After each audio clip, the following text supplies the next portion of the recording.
Idol, dumaan dito si anong ton? Biyahe ni Prince Ryan. Biyahe ni Prince Ryan. Yan, pasupport sa kanyang page. May dala siyang bangus mga idol, oh. Ulam daw namin hapunan at saka yung ulo ng to? Pink salmon. Pink salmon. May dala pang pakwan. Durian galing Singapore.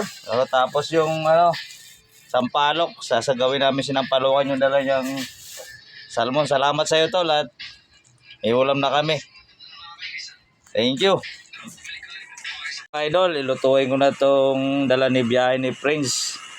Yung Pink salmon. Pink salmon. Ayan, thank you, Idol, sa dala mong... Sa mga followers ni Idol. Ayan, maraming salamat. May dala pa siyang pakwan. 4 na piraso. May dalawa pang natira. Baka makauwi pa tayo niyan. Luto na yung kanin namin, oh. Ito yung sinampalukan na pink salmon. Palambutin natin yung sampalok. Si Roldan Diego nag-ihaw ng bangus na dala ni Idol, biyahe ni Prince. Pa-support sa niya channel. Ayan po siya mga idol, oh. Pa-support naman sa channel. Salamat mga tropa. Ayun. Habang nagluluto kami ng ulam, painit ng kaunti. Pampatulog ba? Tubig natin mga idol. Lagay na natin tong dala ni Idol, biyahe ni Prince na pink salmon. Maraming salamat Idol sa dala mong isda. Ayan. Mga idol ko, pa-support naman kay biyahe ni Prince sa kanyang Facebook page. May dala pala siyang pink salmon at saka isang malaking bangus. Andun, iniihaw ni Idol Roldan Diego yung bangus.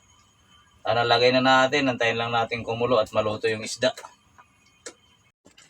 Mga idol, kain na tayo. Maraming salamat kay biyahe ni Prince sa kanyang sponsor na salmon. Ginawa namin sinigang sa sampalok. Tapos may dala pa siyang bangus. Tapos may dala pa siyang paborito ni Idol na tandoy. Alam nyo na yun. Kain na mga idol. Maaga kami kakain ngayon at iinom daw ng kaunti mamaya pagkatapos namin kumain. Maraming salamat ulit pa-support sa page ni biyahe ni Prince mga idol. Ayan mga idol.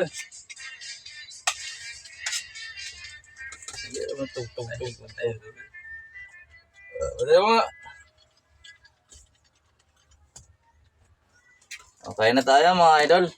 Umaga kami maghapunan at magpainit kami ng tanduay. Kain. Napakasarap ng ulam namin. Dala ni Idol, biyahe ni... Tol? Prince Ryan. Biyahe ni Prince Ryan. Yan. May dala siyang bangus. Maraming salamat. Tsaka yung salmon, sinigang. So, kain na tayo mga idol. Di na namin patagalin to. Baka lumamig pa yung sabaw.